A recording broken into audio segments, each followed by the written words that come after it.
Nggak kedengeran ya? Oke. Apakah suaraku kedengeran? Oke, oke. Ini panggilannya apa nih, Kak? Shera atau Shera ya?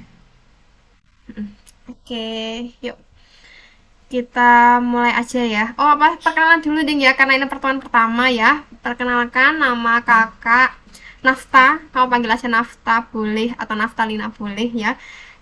Kuliahnya di UNES di Semarang. Udah lulus ini sebenarnya jurusan pendidikan kimia kayak gitu. Nah, untuk Kak Sierra sendiri boleh perkenalan dulu.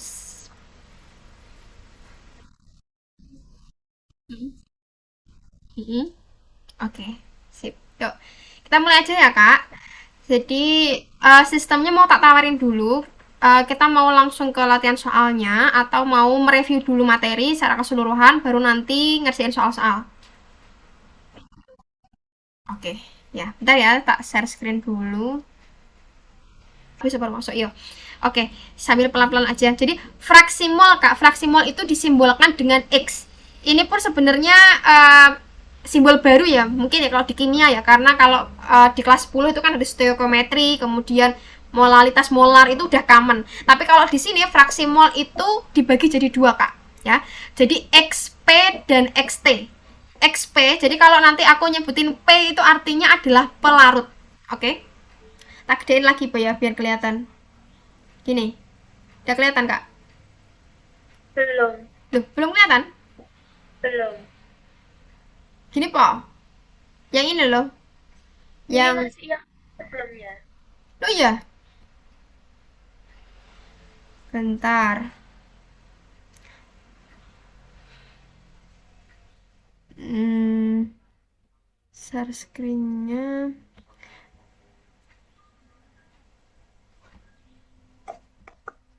seluruh layar aja ya. Ini aja. Enggak, sinyalnya aman. Coba lihat yang ini, Kak. Ini udah. Yang Word ini udah. Ini udah ya, udah kelihatan ya. Nah, yang Word ini sebenarnya catatan khusus, Kak. Khusus yang saya buat lewat tulisan, tapi ini yang biasanya tak share ke murid-murid untuk ringkasan materinya ya. Tapi umumnya cuma ini aja rumus-rumusnya. Jadi udah tak ringkas. Nah, kita kembali ke fraksi mol ya, Kak. Yang tak jelasin tadi udah sampai ke sini. Yang kita simbolkan dengan X ya. X. Jadi di sini ada dua jenis fraksi mol. Jadi ada fraksi mol Z pelarut. Itu kita simbolkan dengan XP ya. Kemudian ada fraksi mol Z terlarut. Jadi nanti kalau aku bilang XP berarti langsung ke pelarut gitu ya fraksi molnya. Kemudian kalau XT berarti fraksi mol Z terlarut. Oke. Nah, rumusnya Kak gini. XP itu sama dengan mol P artinya adalah mol Z pelarut dibagi dengan mol P plus mol T. Jadi yang bawah itu jumlah dari mol antara zat pelarut dan zat terlarutnya. Ya. Nah, kalau XT atau fraksi mol zat terlarut itu rumusnya adalah mol T atau mol zat terlarut dibagi dengan jumlah dari mol zat terlarut dengan pelarut. Oke? Sampai sini paham terkait dengan rumus basic ini? Atau kalau misalnya demo ditanyakan boleh, Kak. Langsung aja tanya, nggak apa-apa. Paham kok, Kak. Oke, oke, siap. Nah, karena ini baru pertama kalinya ya, pertama kalinya apa masuk ke materi ini, mungkin kalau ini kayak terlalu cepat, kita masuk aja ke sini dulu, Bro. Bentar. Aku mau mulai dari ini dulu, Kak, biar ada gambaran ya. Ini aja dulu deh.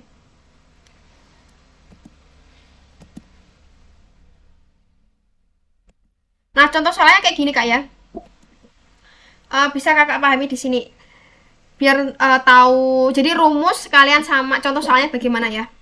Ini perbedaan antara molaritas dengan molalitas, Kak. Kalau yang ini soal nomor satu ya, hitunglah konsentrasi larutan yang dibuat dari 2 gram kristal NaOH yang dilarutkan ke dalam air hingga volumenya 500 mili. Nah, kalau ada kata-kata hitunglah konsentrasi, Otomatis di sini yang dicari adalah M besar. Ya. Molaritas, tadi ingat-ingat rumusnya apa Kak molaritas? Molaritas sama dengan N per V.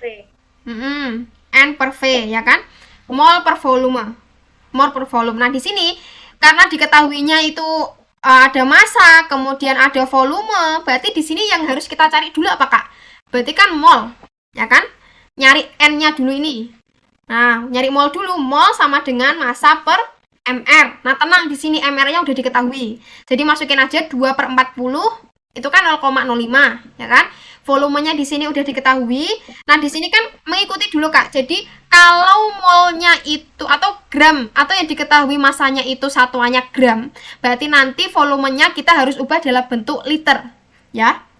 Tapi kalau nanti masanya itu dalam satuannya miligram, berarti volumenya harus mililiter. Gitu. Mudeng, sebenarnya sama aja Kak. Ya. Pahamkah? Paham. Oke. Volumenya kan berarti dari 500 mili, kemudian diubah jadi liter, berarti nanti dibagi 1000. 500 bagi 1000 kan 0,5. Nah, baru kita nyari molaritas, ya, pakai rumus mol per V. Kayak gini, ya. Ini gampang banget. Basic ini ya. Ini juga Kakak udah pernah belajar di kelas 10. Oke? Lanjut ya. Ini molaritas udah Kakak udah bisa bedain. Kemudian soal nomor 2, Kak. Hitunglah molalitas larutan yang terjadi apabila 24 gram kristal MgSO4. Ya, aku mau tanya dulu ke Kakak, MgSO4 itu senyawa apa Kak kira-kira Kak namanya? Gitu. Betul, magnesium apa kira-kira? Magnesium apa? Tak pancing gini dia deh. Kalau H2SO4 itu kan namanya asam sulfat. Kalau MgSO4 namanya apa? Ya, magnesium sulfat ya. Magnesium sulfat di sini dilarutkan dalam 400 gram air. Berarti Kakak di sini harus bisa bedain mana zat yang jadi terlarut, mana zat yang jadi pelarut. Menurut Kakak yang mana? Pelarutnya yang mana? Terlarutnya yang mana? Betul. Kemudian zat yang terlarutnya berarti yang Nah, betul sip gitu ya. Nah, setelah kita udah tahu masing-masing tadi ya, pelarut dengan terlarut, kita langsung masuk aja ke persamaannya. Tadi kan persamaannya tak tulis di mana ya? Sebentar, di sini aja ya. Molalitas. Tadi kan rumusnya adalah 1000 per massa pelarut dikali massa terlarut bagi MR. Gitu ya. Bentar, Kak.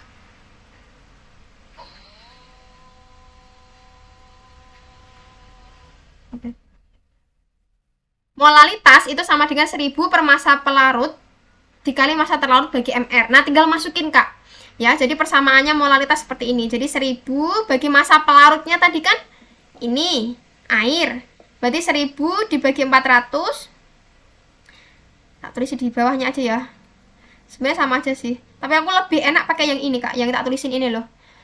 1000 per massa pelarutnya tadi kan 400. Dikali massa terlarutnya kan 24 gram kristal itu. Bagi MR. Nah, MR-nya udah diketahui di situ 120. Nah, nanti tinggal Kakak hitung aja. Ya. Nah, satuannya kalau molalitas itu pakainya molal belakangnya ya. Kalau molar itu mol per liter. Oke? Paham sampai sini? Paham. Sip. Yuk kita lanjutkan ya. Nah, kita masuk ke rumus ini, Kak. Sifat koligatif larutan. Udah kelihatan kah? Belum. Udah, Kak. Ya. Oke. Jadi, Kak, sifat koligatif larutan itu dibagi menjadi 4 jenis ya.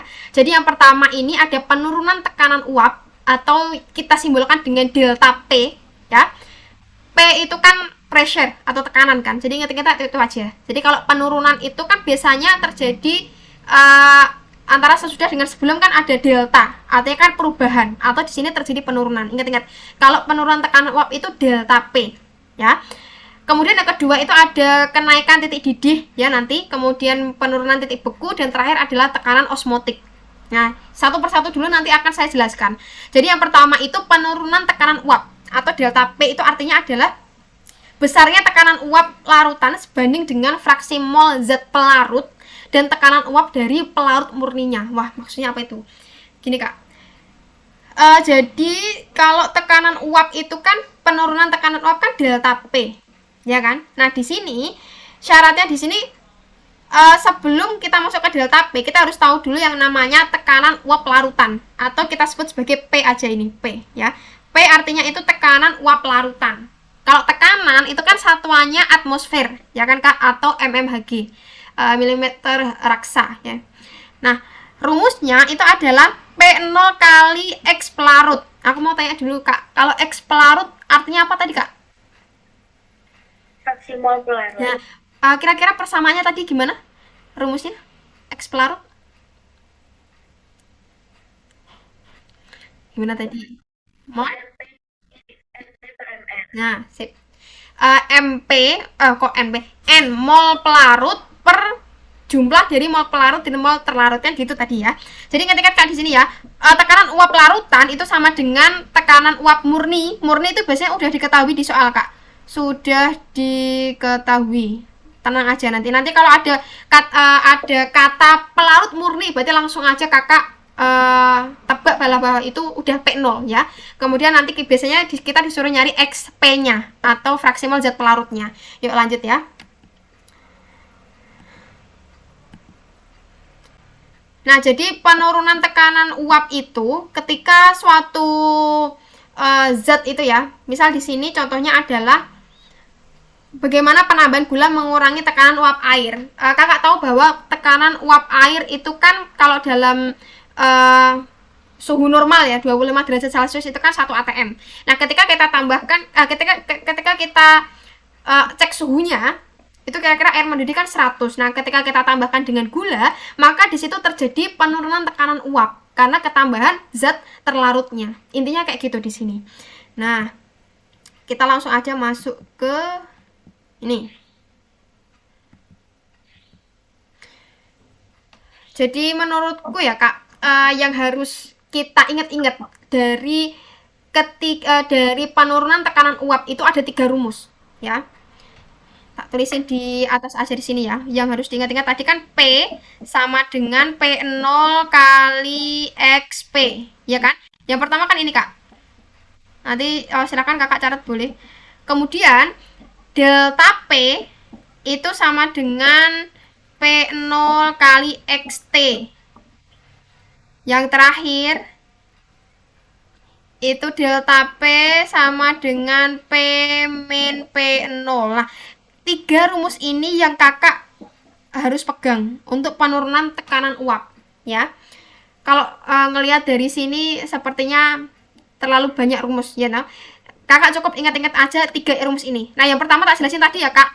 Tadi kan tekanan uap larutan atau P ya, itu sama dengan P0 itu adalah tekanan uap murni larutan dikali dengan fraksi mol zat pelarut ya. Nah, nanti kalau di soal ditanyain berapa penurunan tekanan uap, berarti rumusnya Kakak bisa pakai nyari langsung ke ini, delta P sama dengan P0 kali XT ya.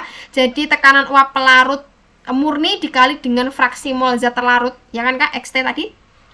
Atau Kakak nanti bisa nyarinya pakai rumus ini kalau mau mencari penurunan tekanan uap. Jadi P kurangi P0. Jadi P tadi kan apa tadi? Tekanan uap larutan dikurangi dengan larutan uap murni. Ya. Cukup ingat-ingat 3 rumus ini aja, Kak. Soalnya nanti ada persamaan lagi untuk rumus berikutnya, ya. Tak kasih tips pahami 3 itu dulu, ya. Nanti kita masuk ke latihan soalnya aja biar tahu. Oke, Mudeng? Dipakai yang rumus yang delta P sama dengan P0 kali XT sama delta P P0. Nah, gini. Oke. Nah, kapan kita pakai yang pakai ada XT? Kapan yang kita pakai P min P0 itu tergantung di soalnya, Kak. Kalau di soalnya itu diketahui ada massa zat terlarut, massa zat pelarut, kemudian udah diketahui zat apa? pelarut tekanan uap murni, kemudian pertanyaannya adalah kita disuruh nyari penurunan tekanan uap, berarti langsung aja nanti kita pakai rumus yang ini ya, karena udah diketahui massa dari masing-masing. Tapi nanti kalau di soal sudah langsung diketahui tekanan uap larutan, misalnya glukosa adalah 63, berapa, kemudian tekanan uap murninya berapa. Nah, kakak nanti pakainya rumus ini. Kalau di soal tidak diketahui massa, berarti nanti kakak langsung aja pakai rumus ini. Ya, yang ini. Yang P min P0. Tapi kalau nanti diketahui ada masanya, masa terlarut, masa pelarut, itu berarti nanti kakak langsung pakai ini. Sebenarnya sama aja kak, stepnya sama aja. Ini kan sebenarnya sama, atau kakak bisa pakai rumus ini dulu, mencari P awal, kemudian baru mencari delta P, bisa. Jadi bisa pakai yang dua langkah, kemudian nanti tujuannya kan kita nyari delta P toh. Atau langsung aja kita pakai satu rumus tapi bisa langsung dapat isinya. Tergantung kakak nanti nyamannya yang mana. Tapi kalau saya biasanya pakainya yang rumus tengah ini kak. Jadi kalau kan ini kan KB kali M. Udah selesai. Ya tak? Sebenarnya itu untuk larutan non elektrolit. Artinya adalah nanti gini kak. Misal contohnya adalah senyawa, di sini ada kok contoh soalnya. Bentar, kasih lihat. Mana? Oh, ya.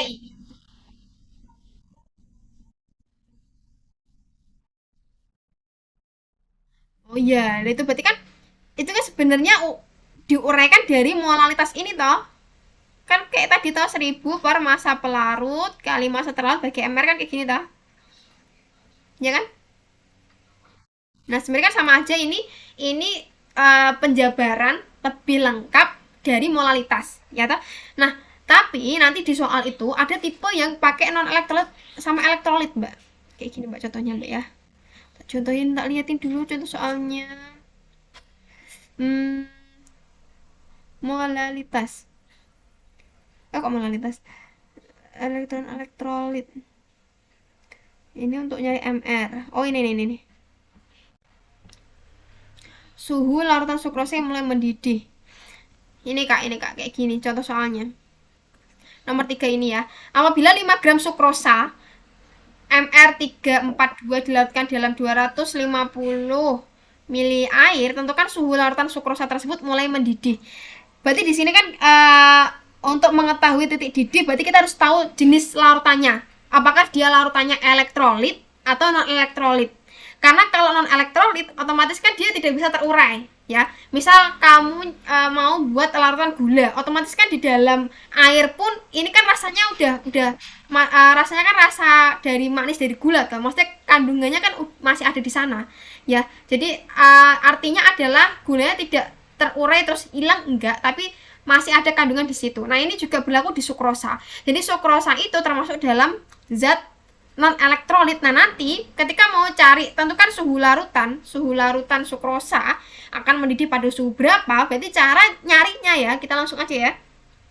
Karena diketahui di sini ada massa, berarti diketahui ada massa sukrosa ya. Massa terlarut atau pelarut menurutmu? Glukosa itu terlarut. Terlarut. Jadi kalau untuk mengingat-ingat pelarut atau terlarut, kita bisa lihat dari MR. Kalau ada MR-nya berarti otomatis dia terlarut. Ya. Hmm.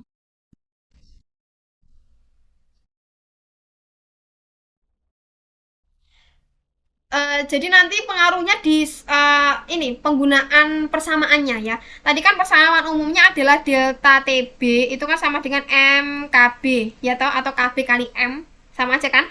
Kalau non elektrolit rumusnya cuma ini aja ya. Tapi kalau nanti diketahui misal apabila 5 gram larutan natrium klorida atau NaCl, berarti nanti di rumus ini jadinya gini kak, delta TB sama dengan M kali KB kali I. Jadi ada ketambahan I-nya. I itu namanya adalah hukum namanya itu Van Van Ichov atau apa gitu pak, coba nanti nyari, ada I. I itu sama dengan N min 1 plus rumusnya ya. Ada namanya kok, sumpah aku lupa. Coba sih hapus dulu. Jadi I itu rumusnya adalah 1 plus N min 1 kali alfa. Ya, misal tadi tak contohin senyawa NaCl ya. NaCl itu kan natrium klorida. Nah, ketika larut dalam air akan menghasilkan ion apa dan apa, Kak? Na plus kan sama Cl min, ya toh? Nah, jumlah ion NaCl itu ada dua. Ini kan plus sama min artinya kan satu satu masing-masing satu kan, berarti dua ionnya. Nah di sini satu plus n-nya kan dua tadi jumlah ionnya dikurangi satu kali alfa. Alfa biasanya udah diketahui di soal kak, jadi santai aja ya. Berarti nanti pakai i-nya itu adalah pakai ini. Jadi ketambahannya cuma ada ketambahan i ininya aja kak, karena senyawanya itu adalah senyawa yang elektrolit atau bisa terurai dalam air, otomatis di situ melibatkan jumlah ionnya berapa. Kayak gitu. Paham? Tapi sementara ini nomor 3 coba kita selesaikan dulu pakai rumus yang sama seperti di buku paketmu ya. Karena larutannya adalah non elektrolit. Kita coba ya biar ada gambaran soalnya seperti apa. Massa terlarutnya 5 gram. Kemudian ada apa lagi di situ? Ada lagi nggak? MR-nya 342 gram. Udah? Itu volume atau massa, ayo. Kalau massa itu satuannya adalah gram. Kalau mili itu volume. Ya, masih ingat gak? Masih ingat itu kak, rho? Masih ingat rumus rho gak atau massa jenis? Jadi volumenya kan 250 mili kan ya. Jadi kalau kita mau nyari massa dari pelarut itu kita nyari rho dulu kak ya. Rho sama dengan massa per kok rho? Rho sama dengan massa per volume kak ya. Masih ingat gak? Iki rumus rumus SMP iki. Nah, ya. Rho air itu satu kak ya. Berarti masanya berapa? Massa volumenya kan 250. Berarti masanya berapa? Nah, gitu aja ya. Nah, intinya kalau kamu ketemu volume berarti langsung aja itu aku mau anggap aja massa. Oke. Ini untuk pengetahuan aja ya, biar biar tidak jadi miskonsepsi. Sebenarnya ada asal usulnya kayak gini. Oke. Kita lanjutkan, itu kita mau nyari suhu larutan berapa. Suhu larutan sukrosa itu berarti yang ditanya adalah TBL, bukan delta TB. Ayo, ini beda lah ya, beda lah kak ya. Kalau suhu larutan, kalau di soal itu ada kata-kata kenaikan titik didih ya, tentukan kenaikan titik didih sukrosa, baru kamu nyari delta TB ya, ini kenaikan. Oke. Kalau yang di sini yang ditanyakan adalah suhu larutan, artinya adalah kamu nyari TBL. Ya, cara nyari TBL gimana? Coba kita lihat rumus di atas kak, ini rumus tambahan kak. Coba nanti kamu catat aja inilah. Delta TB itu bisa dicari dari tadi ya, KB kali M, atau delta TB sama dengan TBL dikurangi TBP. TBL itu adalah titik didih zat larutan kurangi titik didih pelarut. Ini ada nggak sih di buku paketmu? Coba buka dulu. Harusnya ada sih.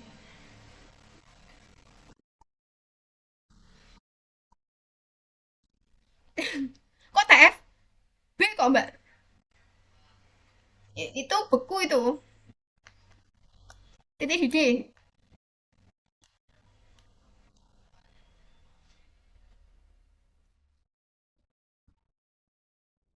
Mm-mm. Aduh. Kamu mau pakai rumus yang mana? Pakai biasanya gurumu ada rumus sendiri atau memang ikut buku paket?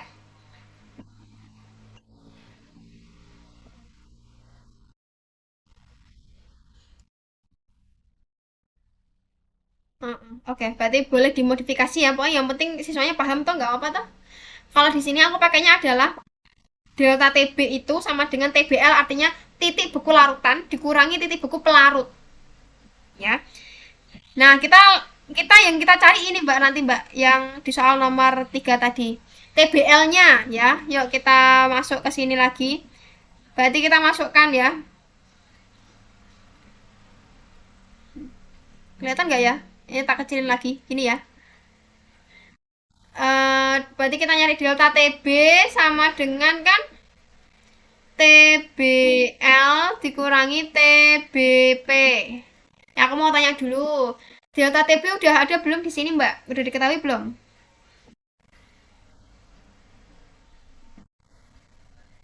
Di nomor 3 ini. Belum. Belum ada. Kita cari dulu. Yo, delta TB sama dengan kan rumusnya tadi MKB. Ya toh atau KB kali M. Sama aja. Yuk kita cari satu-satu, Mbak. Berarti molalitasnya berapa? Gimana caranya? Massa zat terlarut per ml Ya. dikalikan 1000 per massa pelarut. Nah, yuk. Kita langsung masukkan ke angkanya. Berarti berapa massa zat terlarutnya? Yes, terus dikali. Volumenya, volume siapa? Nah, 250 ya kan? Dikali KB. KB-nya berapa? KB kan konstanta tadi. Yang ini toh. 0,52. Ya kan? Nah, caranya dicoret-coret bisa Kak ini, Kak? Ini begini ya. Berarti kan 4. Coba hitung. Pak kalkulator nggak apa sih? Bas. Berapa?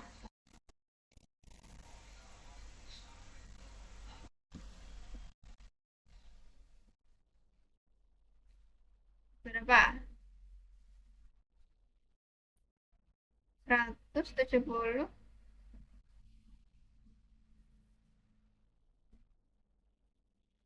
Kok aku dapet beda ya?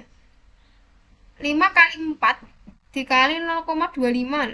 0,52 loh, Kak. Iya. Ini kamu kali langsung kan yang atas pembilang nanti terus langsung dibagi penyebutnya berapa. Sama aja kok.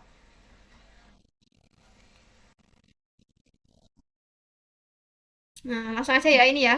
Berarti 0,03. Ini dapat delta TB ya. Delta TB itu berarti 0,03. Yang kita cari kan TBL. Nah, dikurangi TBP. TBP itu titik didih pelarut, Mbak. Tadi udah pernah tak sebutin titik didih pelarut air itu berapa? Air mendidih itu pada suhu berapa maksudnya? 100. Berarti ini dikurangi 100 ya. Udah, cari berarti TBL-nya berapa ini? Hmm, serius.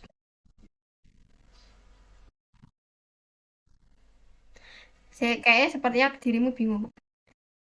Eh, berapa?